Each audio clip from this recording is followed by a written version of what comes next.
વાયનાડથી સાંસદ અને કોંગ્રેસના મહાસચિવ પ્રિયંકા ગાંધી વાડ્રા એક તરફ સોમવારે બાંગ્લાદેશના મુદ્દે આપેલા પોતાના ભાષણ માટે ચર્ચામાં છે, તો બીજી તરફ હવે તેનો બેગ ભારે ચર્ચામાં છે. પ્રિયંકા ગાંધી આજે સંસદમાં એક બેગ લઈને પહોંચ્યા હતા. આ બેગ પર પેલેસ્ટાઇન લખ્યું હતું અને તેમનો આ ફોટો સોશિયલ મીડિયા પર ખૂબ વાયરલ થઈ રહ્યો છે અને રીંગણના રવૈયાનું શાક પણ ધરાવવામાં આવશે. પ્રિયંકા ગાંધી સંસદમાં જે બેગ લઈને ગયા હતા તેના પર પેલેસ્ટાઇનીઓ સાથે એકજૂથતાના પ્રતીક ચિહ્નો પણ હતા, જેમાં તરબૂચ પણ સામેલ હતું, જે આ ક્ષેત્રમાં લાંબા સમયથી માન્યતા પ્રાપ્ત પ્રતીક છે. મહત્વનું છે કે પ્રિયંકા ગાંધી લાંબા સમયથી પેલેસ્ટાઇનનું સમર્થન કરી રહ્યા છે અને ગાઝામાં સંઘર્ષને લઈને તેમણે ઘણી વખત મજબૂતાઈથી વિરોધ વ્યક્ત કર્યો છે.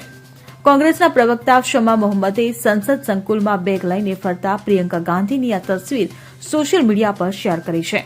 પ્રિયંકા ગાંધીના બેગની આ તસવીર એવા સમયે સામે આવી છે જ્યારે થોડા દિવસ પહેલા જ પ્રિયંકા ગાંધી પેલેસ્ટાઇન એમ્બેસીના ઇન્ચાર્જ અબેદ અલ રાઝેક અબુ જાજર સાથે બેઠક દરમિયાન પેલેસ્ટાઇનનો પરંપરાગત હેડસ્કાર્ફ પહેરેલા જોવા મળ્યા હતા.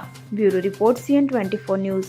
હવે જુઓ દેશ દુનિયાની તમામ ખબરો તમારી આંગળીના ટેરવે.